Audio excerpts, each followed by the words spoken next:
আশুরার দিনে হয়েছে, যেটা হাসান এবং হুসাইন নবীর আওলাদ পাকে পঞ্জাতন, তাদেরকে নির্মমভাবে শহীদ করে দেওয়া হয়েছে একমাত্র ইয়াজিদ এবং তার সঙ্গীরা। আজকে আমাদের সমাজের মধ্যে অনেক মানুষ ইয়াজিদকে মুসলমান বলতে চেষ্টা করে, মুসলমান বলতে চায়, সুযোগ খুঁজে, কোনোভাবেই ইয়াজিদকে মুসলমান বলা যায়। এরা কারা? এরা আমাদের মতোই মুসলমান, যদিও তারা চেষ্টা করে ইয়াজিদকে মুসলমান বানানোর জন্য। আপনারা বলুন, আসলে কি ইয়াজিদ কি মুসলমান? কথা বলবেন আমার সাথে, আহলে বায়াতের কথা চলছে এখানে, মুখ খুলে কথা বলতে হবে। একজন দুইজন নয়, 70 জন মুজতাহিদগণ এই আপনার ইয়াজিদকে কাফের ঘোষণা দিয়েছে।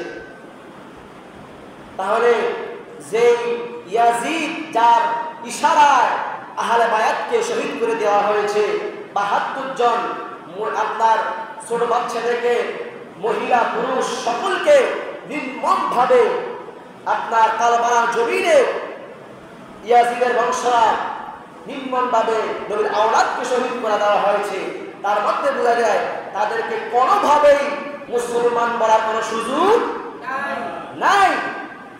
তাহলে যারা ইয়াজিদকে মুসলমান বলতে চায়, আসলে এরা কেউ না, এরা ইয়াজিদের প্রেতাত্মা, এরা ইয়াজিদের অনুসারী। মনে রাখবেন, আপনি যদি ইয়াজিদের পক্ষ ইঞ্চি পরিমাণ যদি আপনি নিতে চান, তাহলে মনে রাখবেন আপনার হাসর নাসর ইয়াজিদের সাথে হবে। আর যদি হুসাইনের মোহাম্মদ থাকে আপনার ভিতরে, হুসাইনের মোহাম্মদ কথা বলে, হুসাইনের পক্ষে থাকেন, মনে রাখবেন কাল হাসরের ময়দানে ইমাম হুসাইন রাদিয়াল্লাহু তাআলা আনহুর সাথে আপনার হাসর নাসর হবে। তাহলে আমরা চাই না? আমরা অবশ্যই চাই যেখানে আহলে বায়াত সেখানে আমরা আছি। যেখানে আহলে বায়াতের মোহাম্মদ নাই, সে মসজিদ বলুন, ওই ইমাম বলুন, তার পিছনে ইক্তেদা বলুন, তার আলোচনা শুনবো না আমরা। ওই মসজিদের মধ্যে নামাজ পড়বো না যে মসজিদের মধ্যে ইয়াজিদের কথা বলা হয়। ইতিহাস ঘাটলে আমরা পাই, মুনাফিকরা একটা মসজিদ তৈরি করছিল, যেই জায়গার মধ্যে ইমাম সাহেব দাঁড়াবে, ওই জায়গার মধ্যে একটা তারা গর্ত করছিল। তারা চিন্তা করছে, নবীকে দাওয়াত দিয়ে রে এই জায়গার মধ্যে দাঁড়িয়ে নবীজি নামাজ পড়তে দাঁড়াইলে নবীজিকে এখানে ভাড়া দেওয়া হবে। সাথে সাথে জিবরাইল ওহী নিয়ে আসলেন, ইয়া রাসূলুল্লাহ আপনি কোথায় যাচ্ছেন? নবীজি বলতেছে, ওইখানে একটা মসজিদ হয়েছে, দাওয়াত দেওয়া হয়েছে, ওইখানে আমি যাচ্ছি। ওই মুহূর্তে জিবরাইল বলে, ইয়া রাসূলুল্লাহ আপনি সাহাবাদেরকে হুকুম দেন ওই মসজিদটা যেন জ্বালিয়ে দেয়। কেন? ওই মসজিদের মধ্যে আপনার বিরুদ্ধে কথা বলা হচ্ছে, আপনাকে মারার জন্য ষড়যন্ত্র করে দেওয়া হয়েছে। ওই মুহূর্তের সাথে সাথে যাইয়া ওইখানে সাহাবায়ে কেরাম ওই মসজিদের মধ্যে আগুন লাগাইয়া শেষ করে দিয়েছেন। তাহলে যে মসজিদের মধ্যেও রাসূলের পাকের বিরুদ্ধে কথা হবে, ওই মসজিদ রাখা যাবে না। তাহলে রাসূল ইশকে রাসূল, রাসূলের মুহাব্বত যেখানে থাকবে এখানে আমরা আছি। ইশকে রাসূল, রাসূল মুহাব্বত যেখানে নাই সেখানে আমরা নাই। সে আমার বাপ হোক, ভাই হোক, আত্মীয় হোক, তার সাথে কোনো একটা সম্পর্ক আছে? সম্পর্ক নাই। তাহলে আমরা কেন বলতে চাই ইয়াজিদ কাফের? ইতিহাস খুঁজলে আমরা অনেক কিছু পেয়েছি। এমনি এমনি আমরা বলি না। আমাদের পূর্বে মুজতাহিদ যারা ছিলেন, যারা লক্ষ লক্ষ হাদিস ইবারত তারা পড়েছেন, মুখস্থ করেছেন সনদ সহকারে, ওই সমস্ত আবেদ যারা ছিল, মুজতাহিদ যারা ছিল, যাদের কাছে টোটালি কোরআন ও হাদিসের জ্ঞান তাদের ভিতরে ছিল, ওই সমস্ত মুজতাহিদগণ ইয়াজিদকে কাফের বলেছে। তাই আমরা ওইখান থেকেই ইয়াজিদকে কাফের বলি। তারাকে মুসলমান বলার কোনো সুযোগ পাওয়া যাবে না। আল্লাহ পাক রব্বুল আলামিন বলে, ও দুনিয়ার মানুষেরা, আমার আল্লাহ বলে, ইন্নামা ইউরিদুল্লাহু লিয়ুযহিবা আনকুমুর রিজসা আহলাল বাইত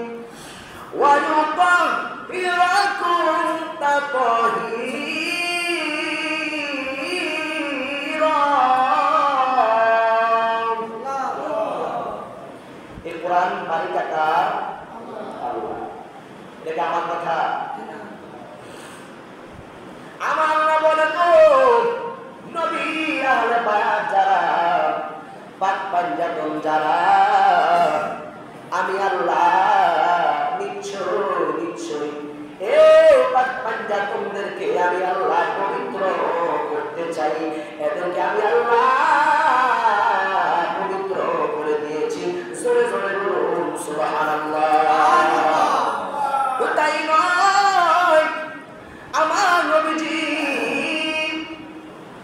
হাদিস শরীফের মধ্যে বললেন, মুসলিম শরীফের হাদিস, ওয়ান আয়েশা قالت خرج النبي صلى الله عليه وسلم قدته عليه بنت مرحل من الشعر الأسود فجاء الحسن بن علي فادخله ثم جاء الحسين فادخل معه ثم جاء الفاطمة فادخلها ثم جاء علي فادخله ثم قال إنما يريد الله ليذهب عنكم الرجس أهل البيت ويطهركم تطهيرا رواه مسلم।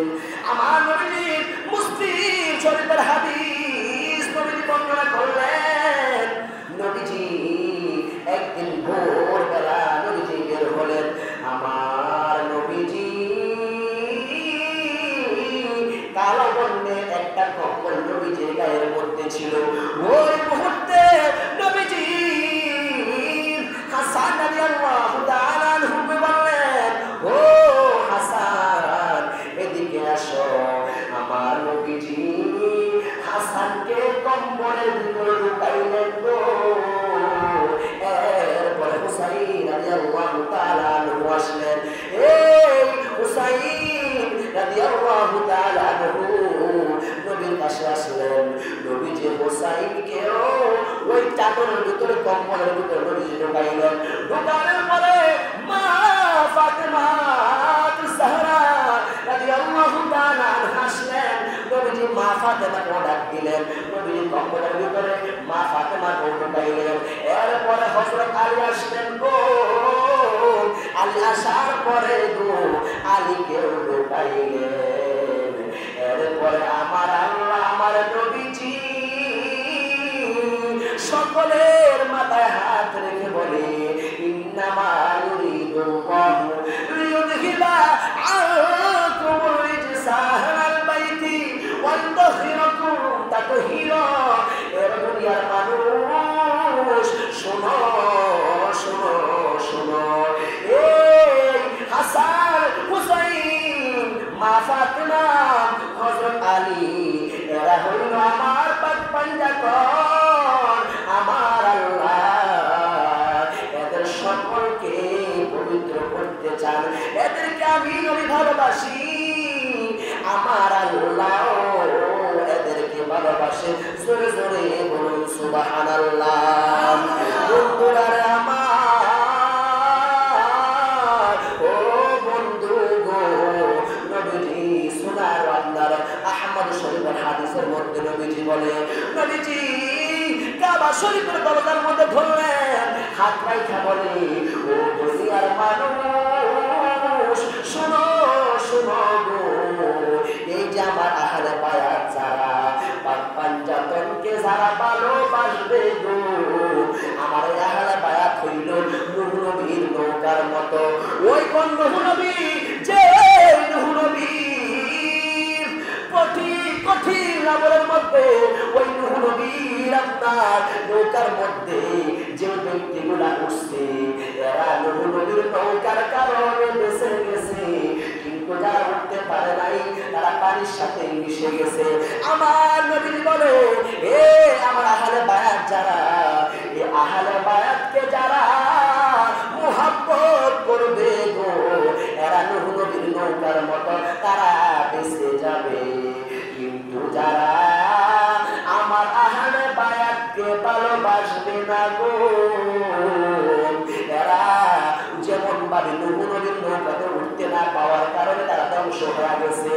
আপনার পাক পাঞ্জাতন আহলে বায়াতকে ভালোবাসার না কারণে এরা ওই নৌকার মতো পানিতে ডুবার মতো তারা ধ্বংস হইয়া যাবে। একবার জোরে বলুন আল্লাহু আকবার। তাহলে পাক পাঞ্জাতনকে ভালোবাসার দরকার আছে না নাই? এই কথা কে বলছে? নবীজি বলেছে। আমার পাক পাঞ্জাতনকে যদি ভালোবাসো তাহলে আমার আমি নবীকে ভালোবাসা হইব, আল্লাহকেও পাওয়া হবে গো। আর যদি আমার এই পাক পাঞ্জাতনকে কেউ মহব্বত না করে গো, এর নামে মুসলমান হইব কিন্তু ইমানদার হইতে পারব না। আমার দয়াল নবীজি এমন অসংখ্য হাদিসের মধ্যে বলছে। আরেকটা হাদিসের মধ্যে নবীজি বললেন, আপনার ওই হাদিসটা বুখারীর মধ্যে এসেছে। নবীজি বললেন, আপনার হযরত আব্দুর রহমান ইবনে আবুল উমর হতে বর্ণিত, তিনি বলেন, আমি আব্দুল্লাহ ইবনে উমর রাদিয়াল্লাহু তাআলা আনহুকে বলতে শুনছি গো, এক ব্যক্তি ইহরাম অবস্থায় বসে আছে গো, হঠাৎ করে প্রশ্ন করলেন, ও হুজুর, আপনার কাছে একটা প্রশ্ন। কি প্রশ্ন করবা আমারে? হুজুর, ইহরাম অবস্থায় যদি কোন মানুষ একটা মাছি মারে তার কোনো গুনাহ হবে নি? আব্দুল্লাহ ইবনে উমর বললেন, ও ইরাকবাসী, ও ইরাকবাসী রে, আমারে প্রশ্ন করছো তোমরা, আমার প্রশ্ন করছো, আমি যদি আপনার ইহরাম অবস্থায় মাছি মারলে গুনাহ হইব নি? কিন্তু এই ইরাকের জমিনের মধ্যে, ওই যে ইরাকের জমিনের মধ্যে, আপনার কুফার লগে কারবালার জমিনের মধ্যে নবীর আওলাদকে তোমাদের ইরাকবাসী ওই কারবালার ময়দানে শহীদ করে দিয়েছে।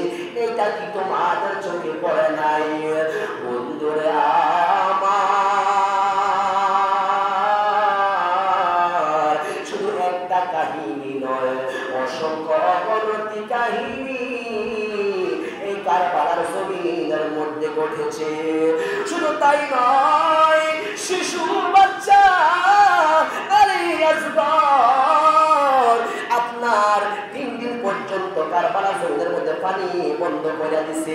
7 তারিখ হইল পানি বন্ধ করছে, পরে পানি নাই, ছোট বড় শিশু বাচ্চা তারা পানি পায় না। ইমাম হুসাইনকে শহর পান বলে, হুসাইন, ও হুসাইন, আপনি দেখেন না আজকে 3 দিন পানি নাই, ঘরের মধ্যে 3 দিন হয়েছে পানি নাই। আপনি দেখেন না আলী আসগর তার মুখের মধ্যে কোনো দুধ দিতে পারি না, আজকে 3 দিন হইল তার জবানের মধ্যে একটু পানি দিতে পারি না। দেখেন না তার হাত গুলা লড়ে চলে না, তার পাও গুলা লড়ে না, মরার মতো হইয়া গেছে। বাবারা, আমরা একদিন না খাইলে আমাদের শরীর ক্লান্ত হয়ে যায়, জবান বন্ধ হয়ে যায়। 3 দিন পর্যন্ত একটা শিশু বাচ্চা তার জবানে পানি না। ইমাম হুসাইনকে বলে, ও হুসাইন গো, আমাদের পানি লাগবো না, আমার শিশু বাচ্চার মুখে পানি নাই গো, আপনি একটু জান না তারা পানি দেয় কিনা? ইমাম হুসাইন বলে, শহর বানু গো, ও শহর বানু, এরা মুনাফিক, এরা আমার বাবাকে হত্যা করছে গো, কিন্তু আপনার এই তারা পানি কখনো দেবে না। শহর বানু কয়, ও হুসাইন, ও হুসাইন গো, আপনি জান না হয়তো বাচ্চাটার নিয়ে গেলে তাদের মায়া লাগতে পারে, দয়া হইতে পারে, হয়তো বাচ্চাটার মুখে পানি দিতে পারে গো, আপনি একটু জান না মায়ের মন তো মানে না। পৃথিবীর সব মানুষ যদি বেঈমানি করে, মা এবং বাবা সহ্য করতে পারে না। চোখের সামনে সন্তান আলী আসগর পানির অভাবে দুনিয়া থেকে বিদায় হয়ে চলে যাচ্ছে। ওই মুহূর্তে ইমাম হুসাইন আলী আসগরকে হাতের মধ্যে লইয়া কারবালার ময়দানে গেছে। যাওয়ার পরে বলে, ও সীমানের দলেরা, ও ইবনে জিয়াদের লোকেরা, এই যে আমার বাচ্চা, শিশু বাচ্চা 3 দিন হইছে, আমার এই শিশু বাচ্চার মুখে একটু পানি দিতে পারি নাই, তার মুখে একটু পানি দিতে পারি নাই। তোমরা বলছো আমাদেরকে শহীদ করবা, যুদ্ধ করবা, সমস্যা নাই, আমাদেরকে পানি দাও নাই, আমাদের কোনো দুঃখ নাই, কিন্তু আমার এই শিশু বাচ্চা এখনো দুনিয়ার কিছু বোঝে না, তার জবানের মধ্যে একটু পানি দাও না, তার মুখের মধ্যে একটু পানি দাও না।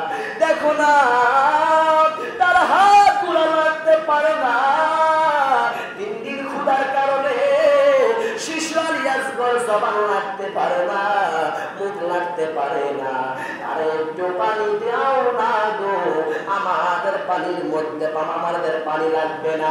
এই বলে আপনার ময়দানের মধ্যে শিশু আলী আসগরকে রাখলো। রাখার পরে মনে করছে ছোট বাচ্চা দেখা হয়তো মায়া লাগতে পারে গো, কিন্তু বলছে না মুনাফিক তো মুনাফিক।